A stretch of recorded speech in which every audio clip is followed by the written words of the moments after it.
Boa noite. Vamos ver quem vai chegando.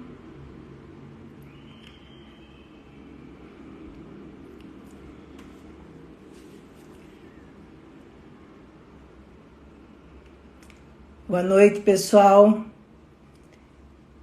Vou chamar a Paula, a psicóloga Paula Ayub, para conversar com a gente essa noite sobre a questão da violência contra a criança. Como eu disse para vocês, Paula é colaboradora do projeto Eu Me Protejo. Ela vai contar um pouquinho para a gente sobre esse projeto e vamos conversar sobre esse tema tão importante e tão atual, né? Aliás, ele nunca deixou de ser atual. Então, vou chamar a Paula. Paula, você está aí?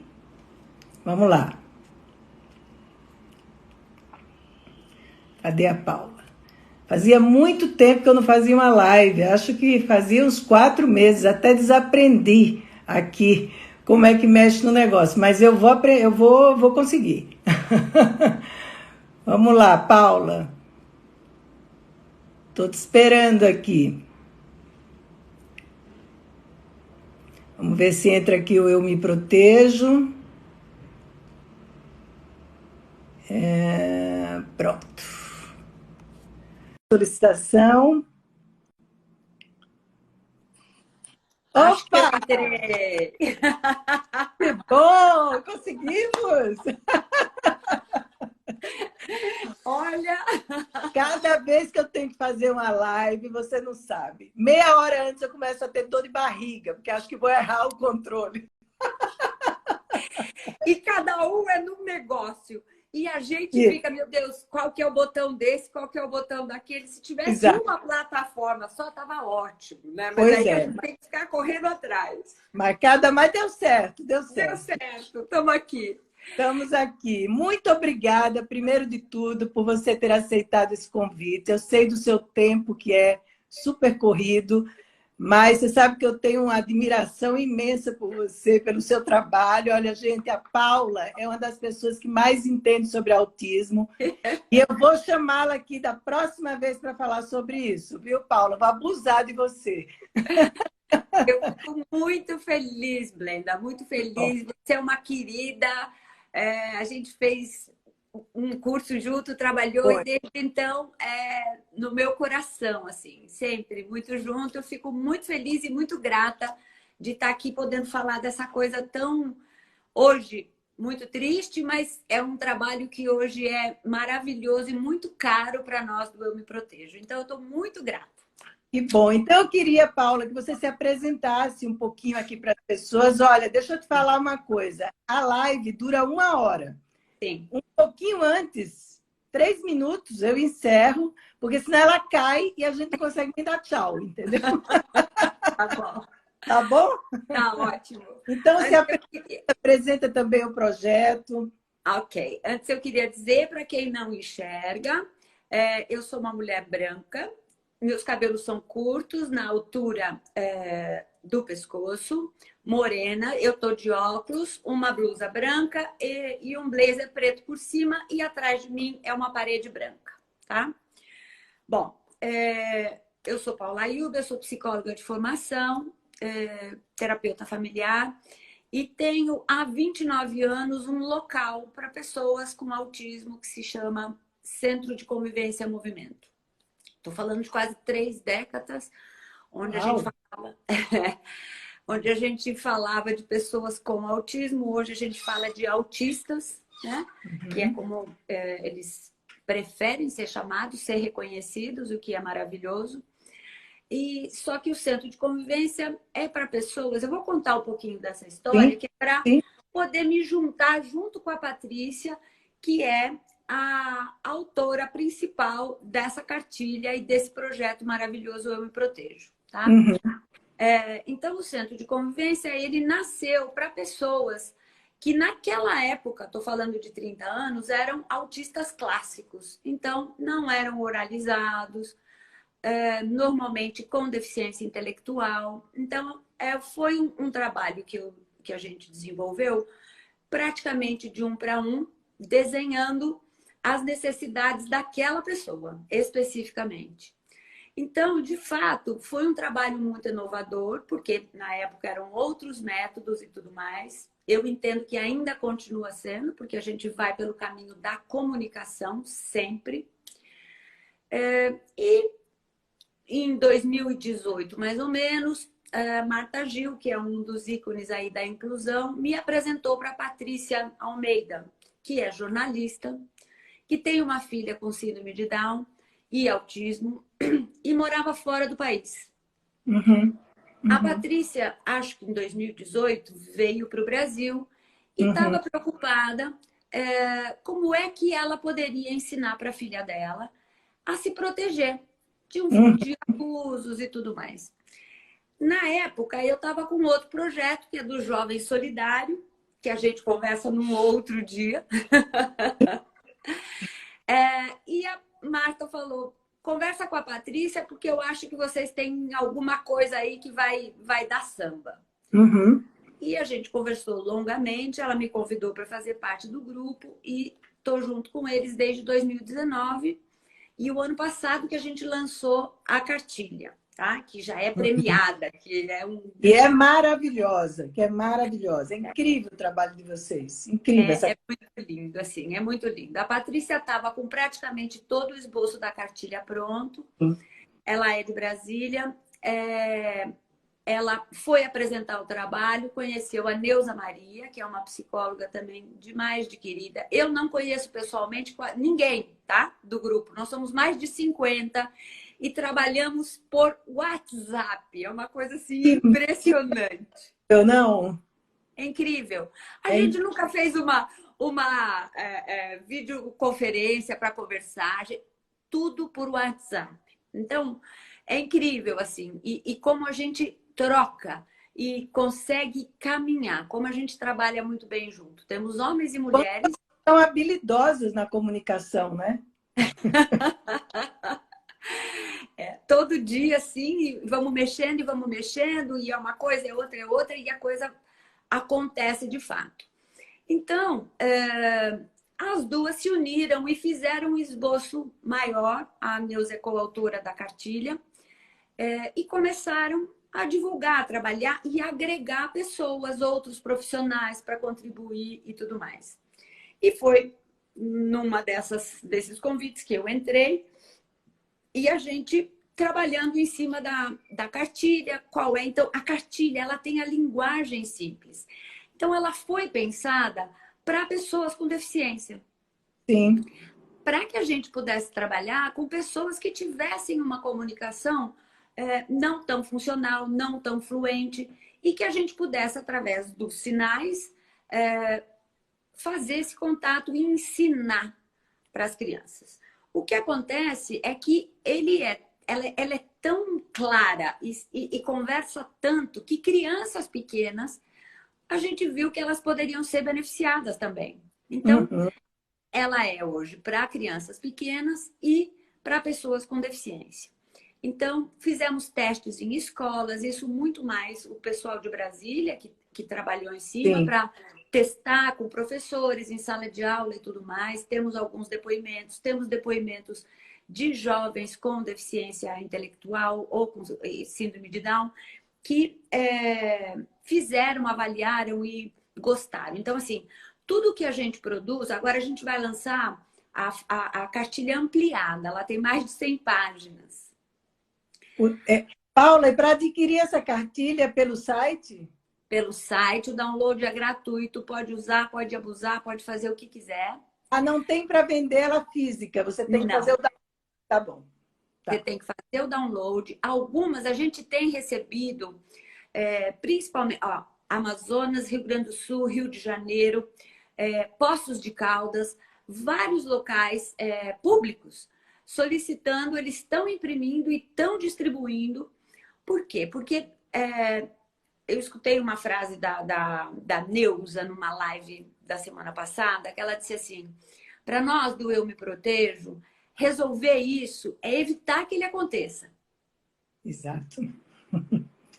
É, claro. Então, para a gente, a prevenção, a educação preventiva, ela é fundamental. Então, o que a gente vem falando é desde pequenininho, converse. A nossa cartilha, ela não fala de sexualidade, ela não fala de gênero. Então, assim, não é uma cartilha para se ter medo, né? Uhum, Ela uhum, trata do assunto de uma forma, primeiro, do reconhecimento do corpo, das partes íntimas, o que pode, o que não pode, não deixar tocar, que aquela criança se sinta dona do seu próprio corpo. E uhum. saiba recorrer, saiba buscar a ajuda de um adulto de confiança. Então, a gente teve o cuidado, inclusive na cartilha, estou falando muito, né, Blenda? Não, nós queremos que você fale, você está aqui para isso. Eu vou perguntando depois, mas eu acho importante você contar da cartilha. E então, você conversa com a criança, até de uma forma, se chegar alguém, como é que você faz? Então, essa mãozinha, né? A nossa menina com a mãozinha espalmada dizendo não, dando esse poder para essa criança de se afastar, né? Uhum. E aí a gente começa também como fazer isso em casa, enfim. Eu acho que a gente vai conversando, você vai me falando e eu vou Sim, contando um pouco. sim. Eu trouxe também algumas coisas de formas da gente utilizar a cartilha. Então, assim, usando a criatividade mesmo e desde pequenininho, né, que a gente começa esse trabalho. Então, Paula, eu, antes de conversar com você, eu dei uma olhadinha nas estatísticas, né? E queria até que você falasse um pouco sobre isso. E também gostaria de saber por que vocês escolheram uma menina como símbolo do eu me protejo, né? E eu acho que isso deve ter uma razão importante. Mas me chamou a atenção porque a estatística que eu tenho aqui é do Centro de Controle de Doenças dos Estados Unidos. Eu não sei como é que é a estatística aqui no Brasil. Mas o que eu tenho aqui é que 1 em cada 4 meninas e 1 em cada 6 meninos, né, serão vítimas de abuso sexual até os 18 anos. Sim. Quer dizer, é uma coisa muito séria, né? É muito sério. Então, eu queria que você falasse primeiro dessa questão da menina e a gente começasse falando sobre essa estatística aí, não é? Por que acontece mais com meninas que com meninos, enfim. Eu estou aqui com os dados de 2020 do Childhood, que Sim, eles são fantásticos, super confiáveis, então é o estudo mais atualizado. A gente está sem dados oficiais desde 2018, tá?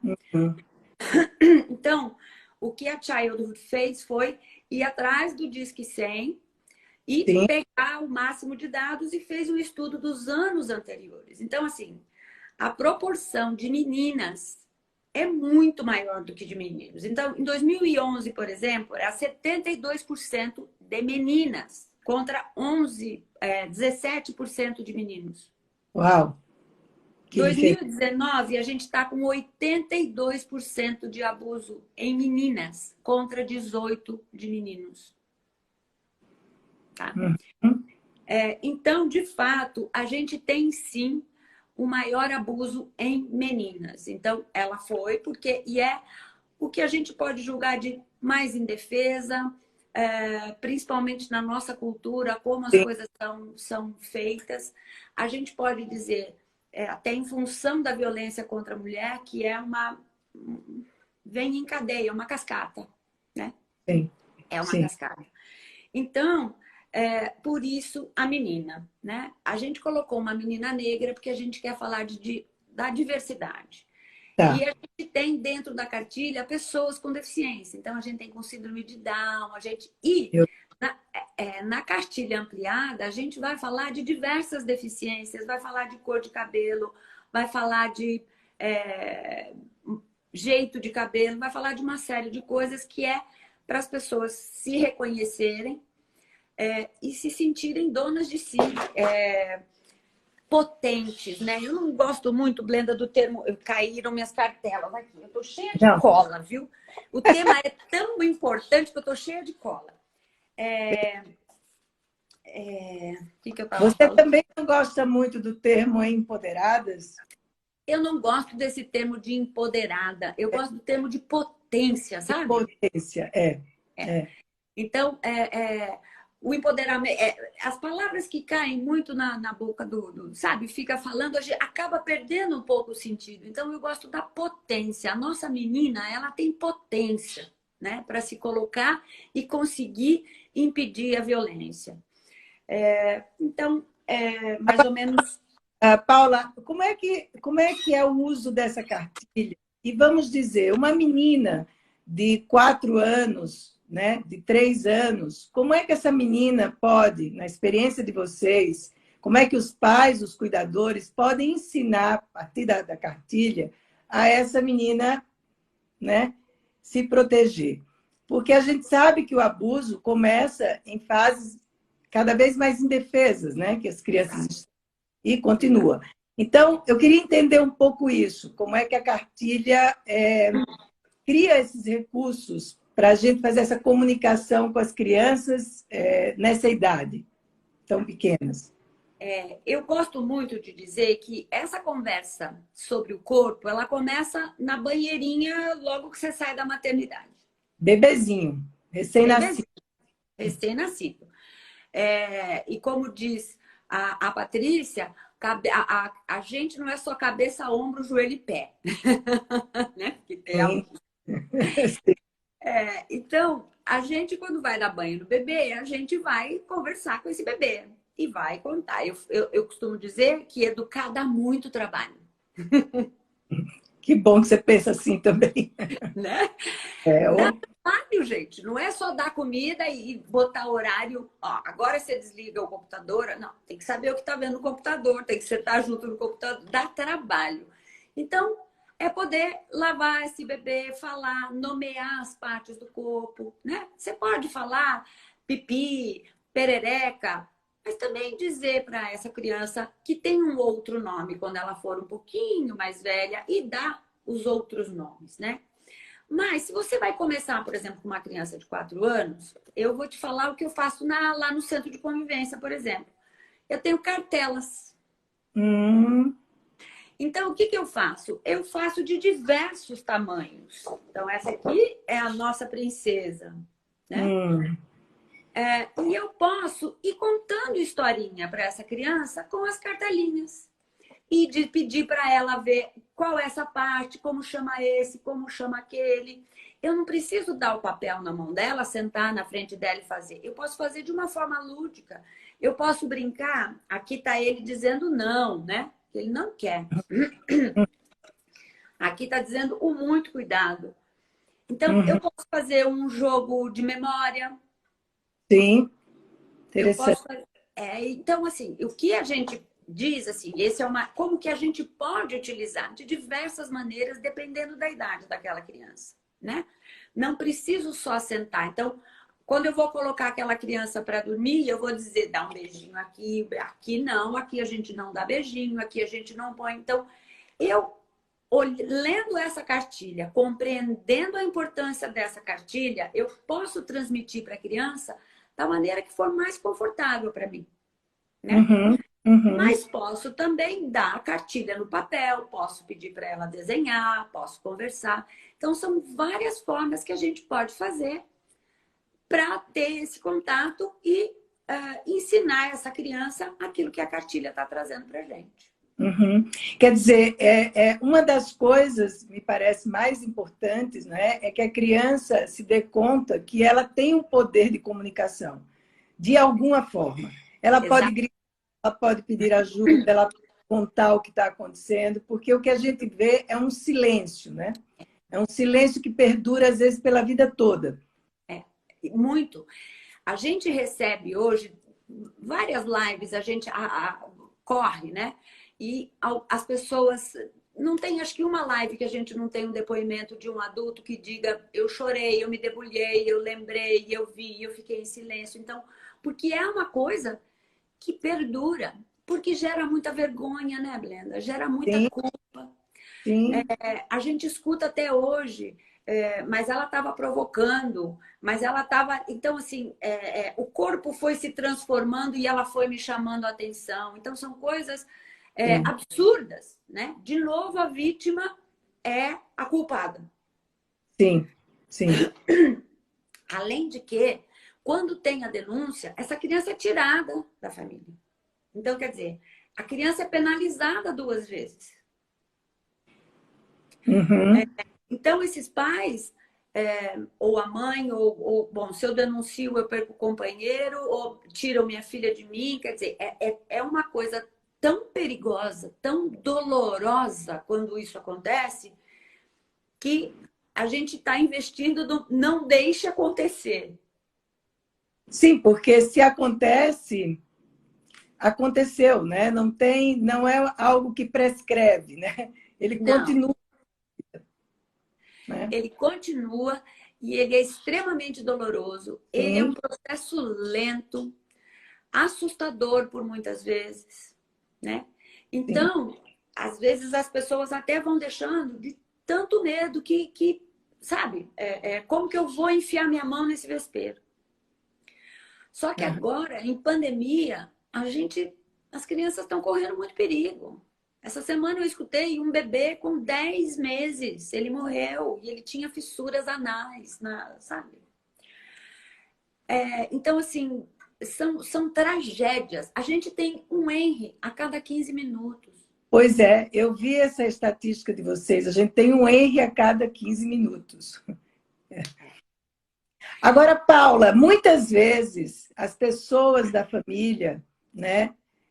A gente tem uma visão de que família é um lugar meio sagrado e que pai, avô, mãe, tio, tudo isso é quase que blindado, né? Então, a gente vê que as pessoas às vezes não dão a devida importância a algo que uma criança diz. Não quero ir na casa daquele tio, não gosto de ficar junto do meu avô, não é? E eu estava vendo a estatística de vocês que somente 3% do que as crianças avisam não corresponde ao Exato. fato. Quer dizer, a maior parte das vezes corresponde, não é? É. Essas pessoas que, de alguma forma, por algum motivo, não conseguiram ver o que estava acontecendo, às vezes alguém vai falar sobre o abuso, sei lá, 50 anos depois, né? Quando está com 50 anos, e às vezes fala até para a mãe ou para o pai, e ninguém se deu conta que aquilo acontecia. Isso vocês verificam uma certa. Não sei se a gente pode chamar isso de cumplicidade, não é? Mas há você acha que é possível as pessoas não se darem conta do que está acontecendo? É possível, é possível. Fico eu aqui, né? É tão assustador o movimento. E assim, o Brasil, ele é um país que ele desculpa muito tudo, Tudo, é né? verdade. Sim, A gente tem uma cultura de, ai, será que foi por maldade? Acho que não, acho que não foi. Então, a gente é um país que a palmada ainda está aí. sim, Então, como é que você diferencia, né? O pai que tá batendo, que é violento, a violência física e a palmada. Qual que é o limite da coisa? Não, nem palmada, né? Nem sim. palmada. Mas nós temos essa cultura desse deixa para lá, não acho que não era bem isso, acho que então esse é um movimento que vai indo. Além de que a gente tem processos muito longos. Né? Então, assim, se você denuncia, tem casos que tem 3, 4, 5 anos para se resolverem. Como é que você resolve? Como é que fica aquela família Sim, sim. nesse movimento? Então, é lento. A gente tem só 110 delegacias da infância e da adolescência no Brasil. No Brasil,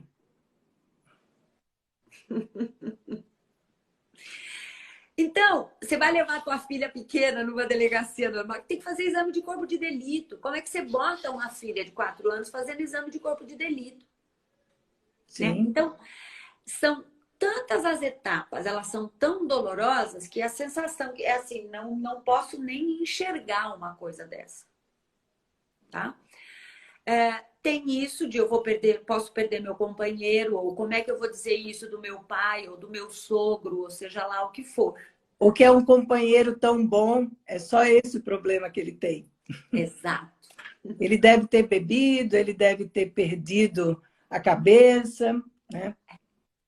Então, quer dizer, até que se crie uma política pública de que comece... A gente tem aqui, o Childhood fala isso, né? Em 2019, a gente teve 86 mil denúncias de violações de direitos de crianças, tá? Só no Disque 100. Somente...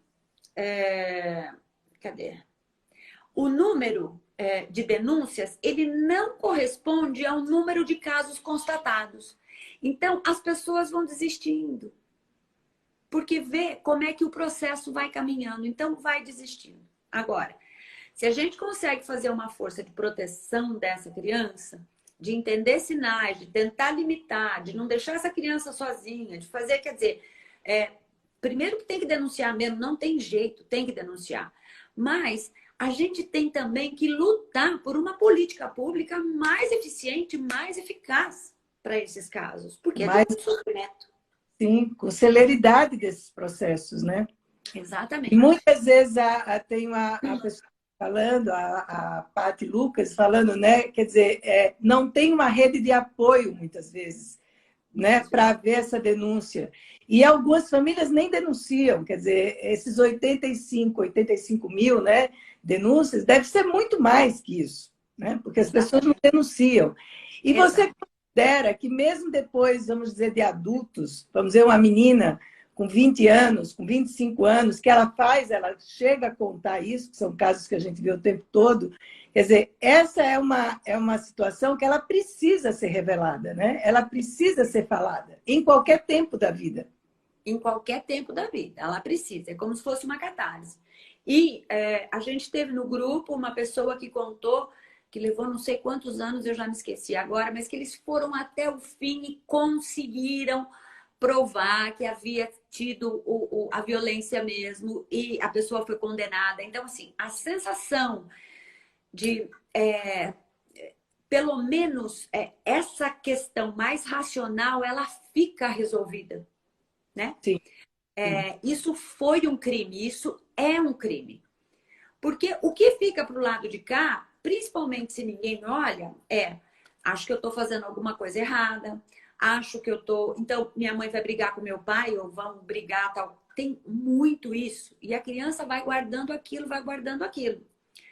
Principalmente quando ela está mais velha. Quando ela é pequena, tem inúmeros sinais, né? Inúmeros sinais. Você poderia falar sinais que são importantes? Claro.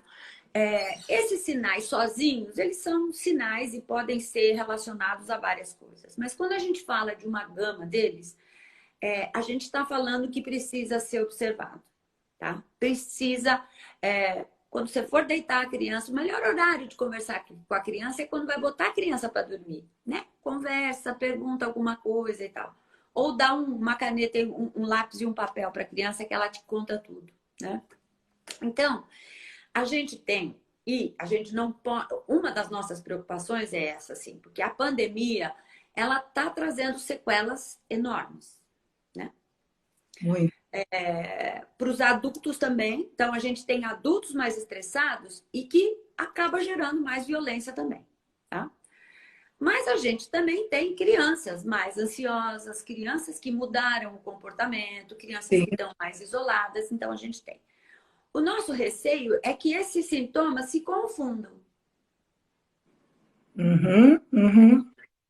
Então, o ano passado, eu fiz vários encontros em escolas, conversando com os professores para que eles pudessem estar atentos às crianças. Porque a criança na escola, aquela professora percebe alguma coisa, chama a mãe, chama alguém para conversar, vê que tem... E eles afastados das escolas, estava tudo muito perdido. Então, a gente começou a fazer um trabalho para poder esses professores olharem. E a gente teve caso de professor que precisou fazer denúncia. Então, tudo que a gente diz assim, tem criança que volta a fazer xixi na cama. Sim. Criança que se arranca os cabelos, que se machuca.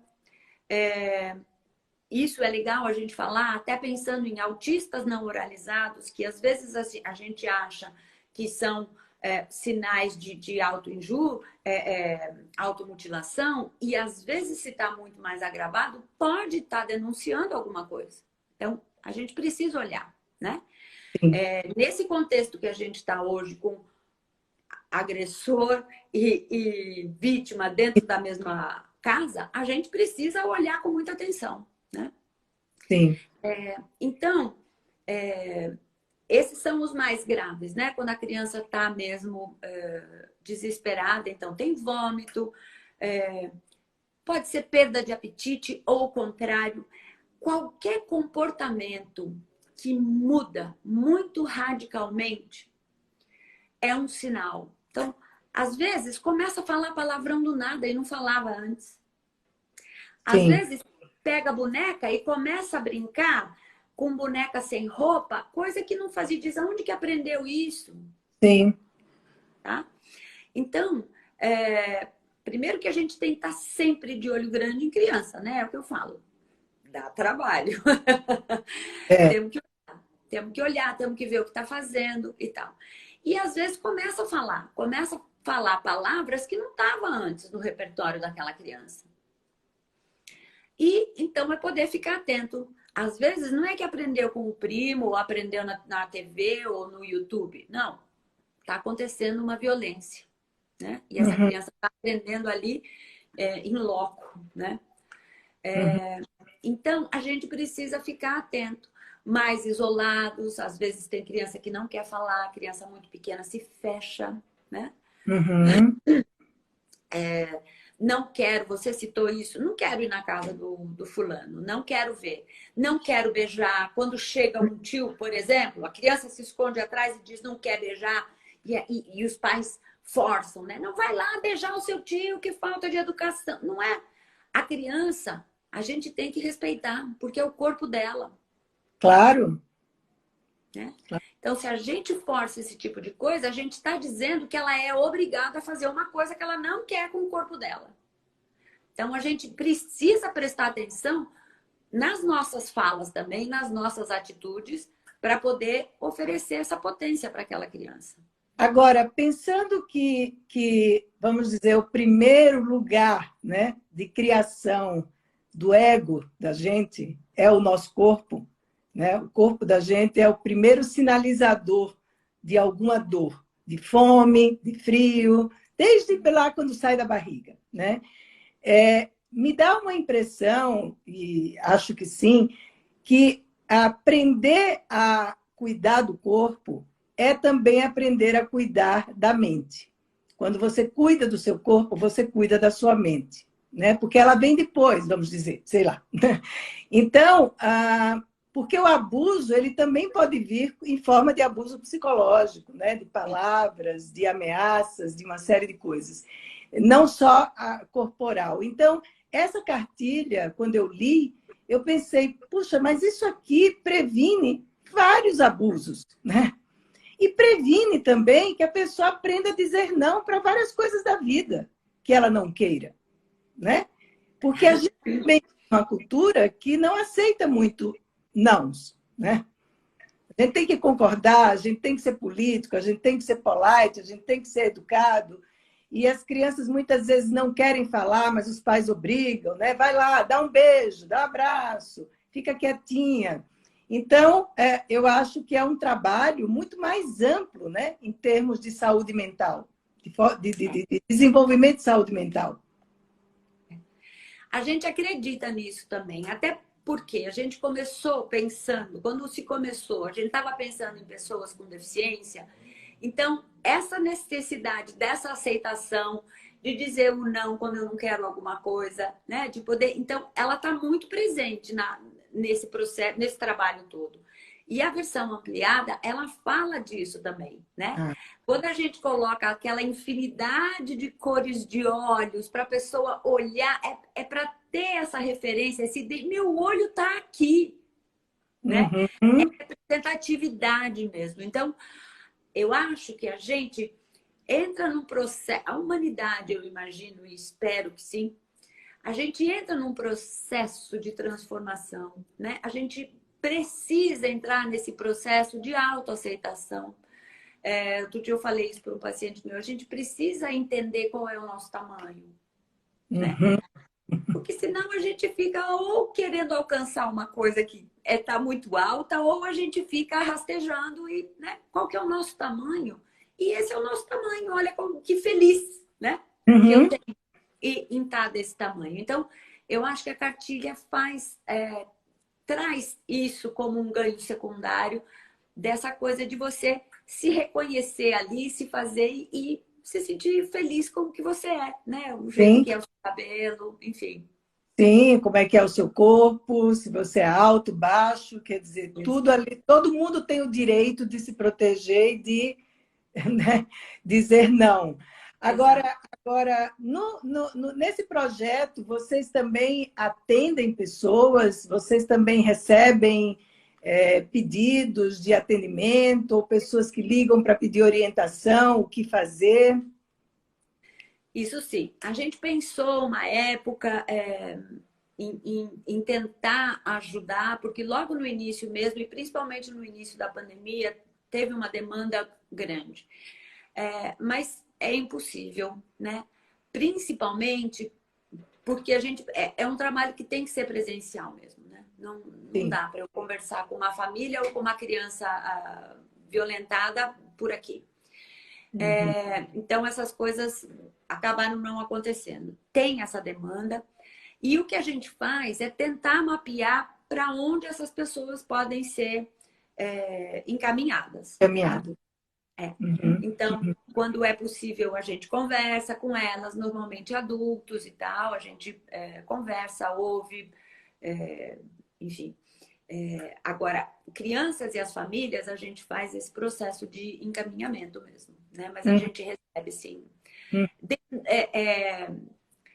Então, suspeito que tá, eu vi tal coisa, eu percebi no meu filho, você acha que corre para um profissional, corre para tal lugar, faça tal coisa. Primeiro, ache, vá para o conselho tutelar, né? O conselho, ou cadê ele? Porque é um nome que eu quero dar o nome direitinho, o CREAS, né?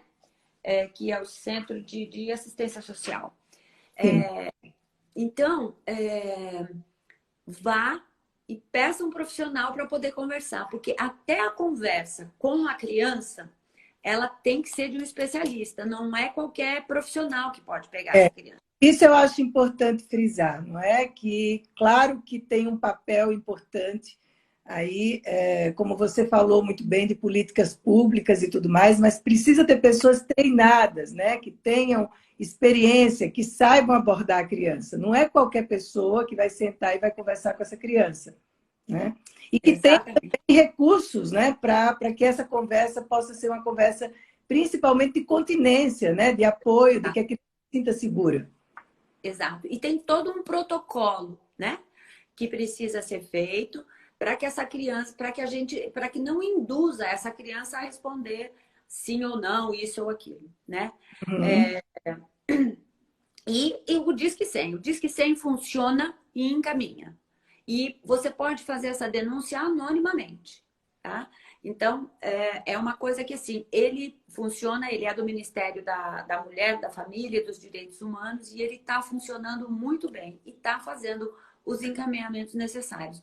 O que a gente precisa é aonde que chegam esses encaminhamentos e como é que dá conta dessa demanda toda, né? Sim. Aqui é que a gente precisa lutar para que caminhe mais rápido e que se tenham mais locais onde as pessoas possam buscar ajuda, né? E essa ajuda, ela também é uma ajuda multidisciplinar, né? Porque além da criança, tem a questão da família, tem a questão, muitas vezes, da mãe ter medo de fazer uma denúncia, do que vai acontecer com ela, que ela vai perder o companheiro, ela não tem como prover a família. Então, eu imagino que são vários profissionais envolvidos, né? Nesses atendimentos. São vários profissionais envolvidos, às vezes, como o caso de pais separados, onde há a suspeita da violência em um dos pares, né? Como é que você faz isso? Como é que você faz essa denúncia? E até que essa denúncia aconteça, como é que você evita o contato dessa criança com essas pessoas? Então, é extremamente complicado. Então, tem que ter uma ação efetiva mesmo. São vários profissionais para poder acolher essa família, essa criança. E aí, assim, a criança, né? Então, eu não vou poder ver mais meu pai, ou não vou mais poder ver minha mãe. A gente não pode esquecer de que essa criança ama essas pessoas. Exatamente. Então, isso é o mais doloroso, é o mais doloroso. Então, como é que você... Ah, mas então eu falei mentira, então é mentira, eu não... Porque é tudo muito misturado, né? Os sentimentos são muito misturados, de amor, de culpa, de eu menti, eu me enganei, aquela coisa do será, mas acho que não aconteceu, né? Sim. Então, precisa sim de uma rede. Essa família precisa estar sustentada em rede para que ela tenha forças para passar por esse processo todo. E essa criança precisa estar muito bem amparada. Isso que você colocou é importante, né? Desse mix de sentimentos, né? De emoções que tem, porque a comunicação do abusador com a criança, seja pai ou avô, quer dizer, são pessoas que a criança ama e que, por princípio, estaria protegendo e não estão protegendo. E ela demora, né? Porque ela se confunde do que é amor, do que é cuidado, do que é abuso. E isso é uma outra etapa no sentido dela poder dar nome a essas coisas, entender o que é uma coisa e o que não é outra, né? Isso, isso. E o que a gente acha e que é importante falar, porque assim, a nossa parte é a prevenção mesmo. A nossa cartilha não trata desse assunto. Então, ela é leve. A cartilha ela é para que não se chegue a isso, para que a gente consiga impedir que isso aconteça. Então, você não vai ter que falar diretamente, você não vai ter que nomear nada.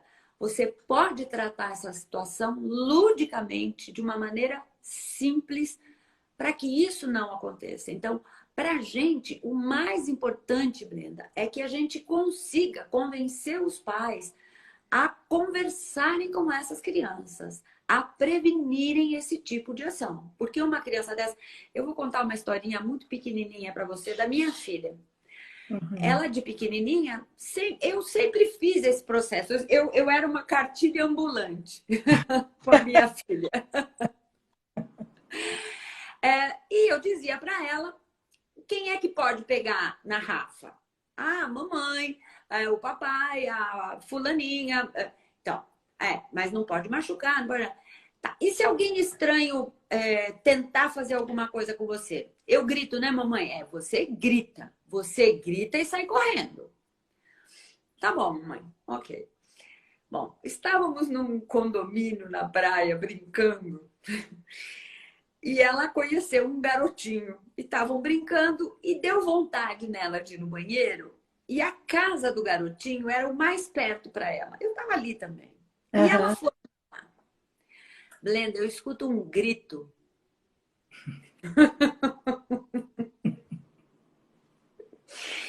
E o pai do garoto sai de dentro da casa branco. Eu só quis tentar ajudar porque ela ia no banheiro. Ela sai da casa levantando as calças. Não precisa!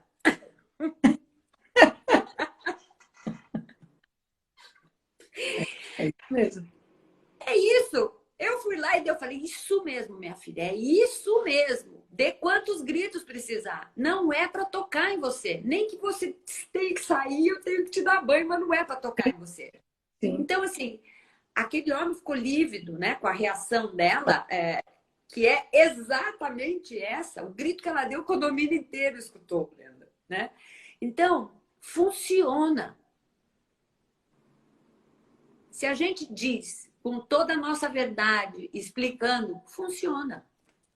Uhum, uhum. Né? Pois é, isso que você falou, quer dizer, o objetivo da prevenção é o maior objetivo, né? Quer dizer, o mais importante. E mesmo que ocorra alguma coisa, que isso seja imediatamente comunicado, né? Exato. Que a criança possa comunicar, porque isso também pode entrar na linha da prevenção. Não deixar que se estabeleça, né? Não deixar que aquilo se estabeleça como algo que ela não tem o que fazer. Então, achei muito interessante essa coisa, porque eu li a cartilha e eu vi que, em momento algum, há uma menção direta a isso. Por isso que me deu a impressão que é uma cartilha de autoconhecimento, sabe? De autoconhecimento. Quer dizer, como é que você vai chegar no mundo? Uma das coisas que você tem que fazer quando você chega no mundo é aprender a olhar onde é que estão os perigos, né? Mas isso de uma forma lúdica, de uma forma que não é leve, porque às vezes alguns pais falam, mas vai falar sobre esse assunto? Será que a gente não vai colocar coisas da cabeça da criança? Tem uns mitos em torno disso, né? Ah, vamos deixar para falar sobre isso quando tiver 10 anos, 11 anos. E o que você está dizendo é, quanto mais cedo, melhor, né? E o Melhor. efeito maior. Exato. Porque quando você tá, a criança, é a mesma coisa quando a gente fala sobre adoção, né? A criança chega, você já fala. Você não tem que esperar um momento para falar, né? Você fala. Porque a verdade é sempre a melhor arma que a gente tem na vida. A verdade e o amor, né? Então, desde pequenininho, poder falar, lavou a xoxota direito, lavou a periquita, eu usava todos os nomes, inclusive vagina, né? Que é para criança aí. A gente tem um caso que foi contado pra gente, de que a menina fez assim, tia, para a professora. O meu avô lambeu meu biscoito. E ela fez, lambeu o biscoito. Bom, eu sei que isso foi rodando de uma forma até que se descobriu que biscoito era a vagina dela. Porque a gente não sabe os nomes que dá. Então, você pode dar o nome que você quiser, mas de vez em quando você coloca o nome real, né? Que é para a criança mesmo ir fazendo essa conexão, né? Eu estou vendo aqui que tem algumas coisas que fala aqui a Paty Lucas está falando, né? Na cartilha não tem a palavra sexual. Não. É tudo para proteção do corpo. A gente tem no site uma parte dos mitos, que você estava falando agora dos mitos, né? Então, tem vários mitos, né? Que a gente acha, se eu falar, vai começar a despertar a sexualidade. Não, a gente não fala de sexualidade, a gente não está falando de sexo. A gente está falando de partes do corpo. Quando a gente fala de alguma parte mais íntima, a gente diz partes íntimas, né? E a gente coloca até a mão. A mão não é parte íntima, mas eu só ponho a mão aonde eu quero e aonde me permitem colocar a mão. Porque eu também não posso chegar e colocar a mão no seu corpo sem a tua permissão. Então, a cartilha tem um monte de ganho secundário, né? Porque quando a gente faz isso para um menino, a gente está dizendo que ele também não pode chegar e tocar o corpo de outra pessoa sem essa pessoa deixar. Né? Então, essas coisas todas, então, não vai, a criança não vai começar a falar de sexo, a criança não vai despertar, ela não vai ficar assustada, porque a gente não está falando de sexualidade. A gente está falando de conhecimento mesmo. Conhecimento. E eu diria que é realmente um autoconhecimento no sentido de começar pelo corpo, né? Que eu acho que é a sede maior desse conhecimento. Agora, tem outros mitos, né? De que as pessoas acham que isso nunca vai acontecer, né?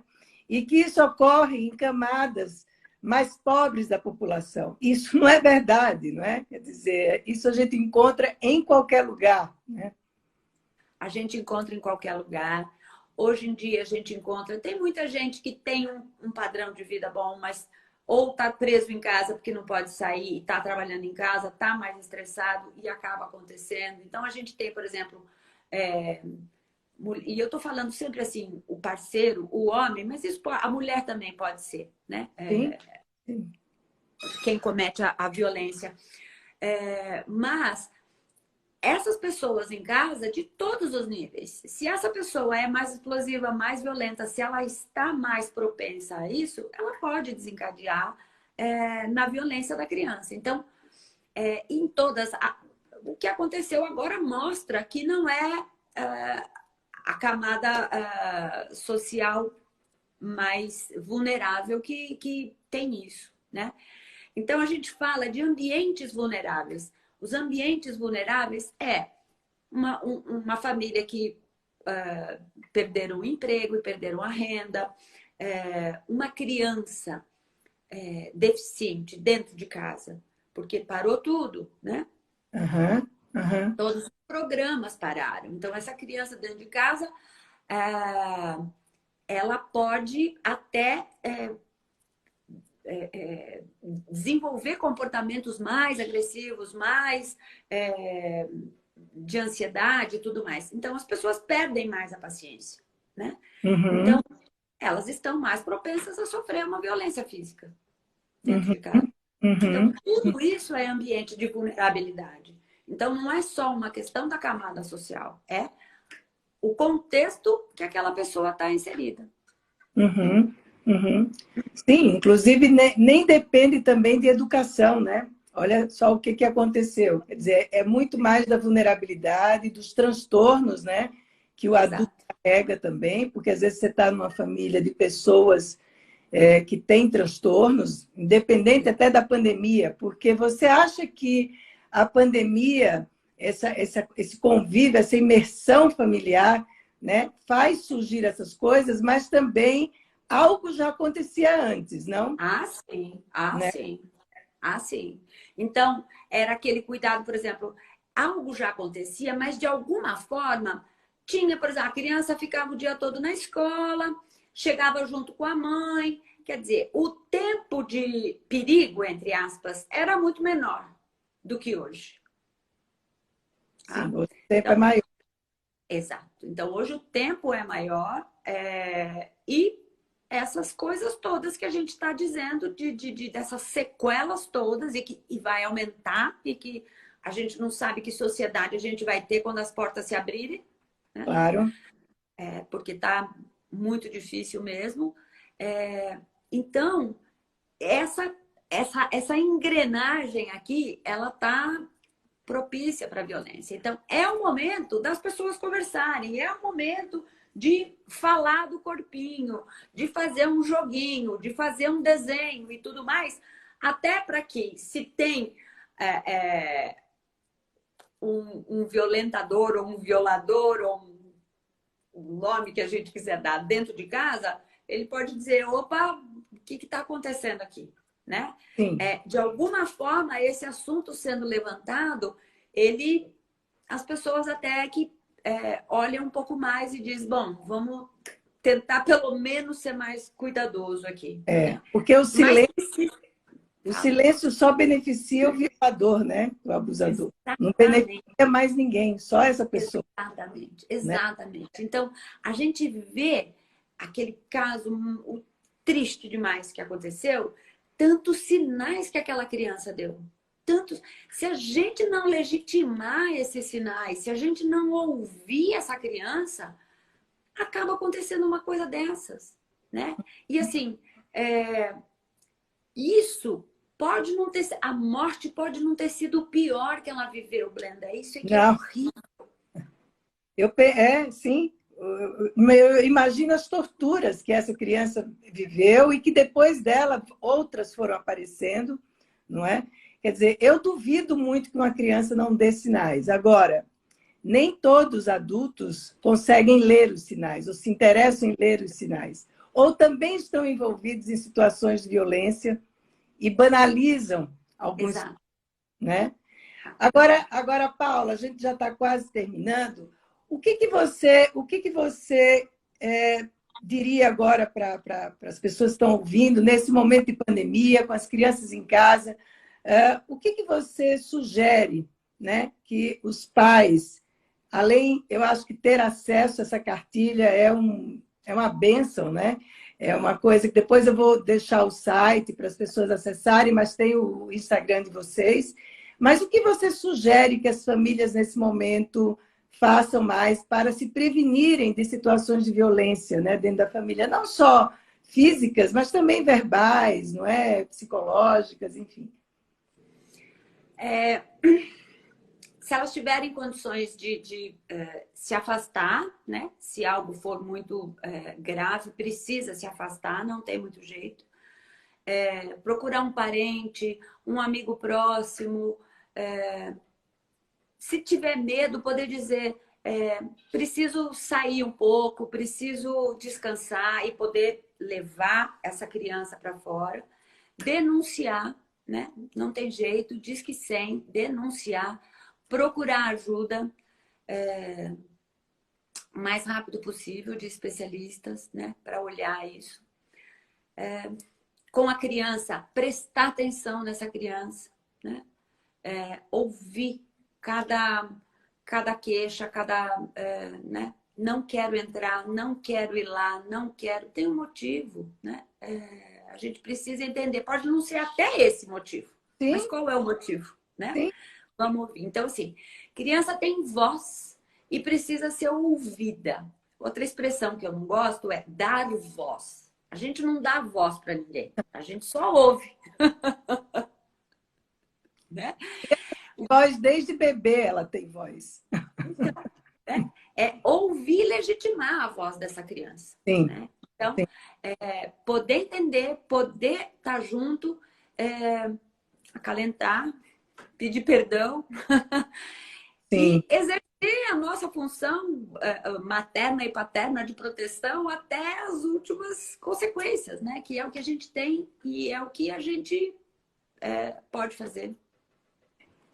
Eu acho que a gente, às vezes, precisa, né, na vida, com os nossos filhos, nossas crianças, com a gente mesmo, né, dar mais ouvido ao sofrimento, né?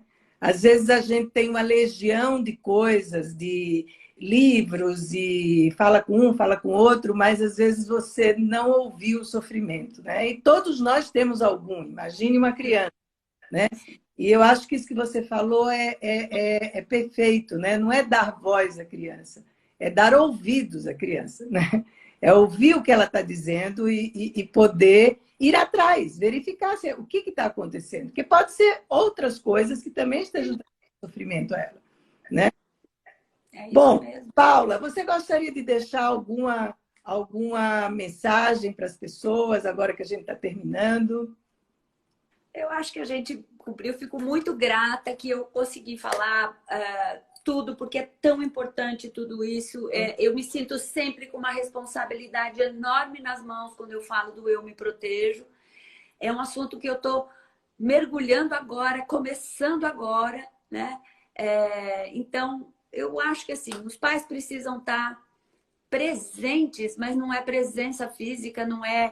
E também não é aquele chavãozinho, a qualidade é melhor do que a quantidade. Não, a gente tem que estar de verdade, autenticamente, com essa criança, ouvindo, né? E fazendo o que a gente precisa fazer. Eu acho que é proteger, né? E informar. Então, assim, não tenham medo de informar. Informação, ela salva vidas, salva vidas. Paula, eu quero agradecer imensamente, viu? Porque esse é um assunto que me toca muito e eu sempre me interesso em saber e acompanho o projeto de vocês. E eu te agradeço o tempo aqui, agradeço as pessoas que estão aqui nos ouvindo e que, por favor, pessoal, acessem para conhecer essa cartilha. É um instrumento de conversa, né? Independente de qualquer coisa. Eu já mandei para todos os meus netos, viu? Para as minhas filhas. Falei, olha, todo mundo lendo a cartilha, por favor. Então, Paula, muito obrigada, muito obrigada. Eu espero que você possa aceitar outros convites aqui para a gente bater papo sobre outras coisas. Tá bom? Tá bom, querida. Muito obrigada. Muito feliz de ter conversado com você. Beijo. Seus netos são lindos. Obrigada. E as meninas também. Você pode de novo, pela sexta vez. Ah, que lindo! Que bênção demais. Beijo grande para você. Beijo. Saúde, cuida. Até a próxima. Tchau, tchau. Tchau, até. Tchau. É.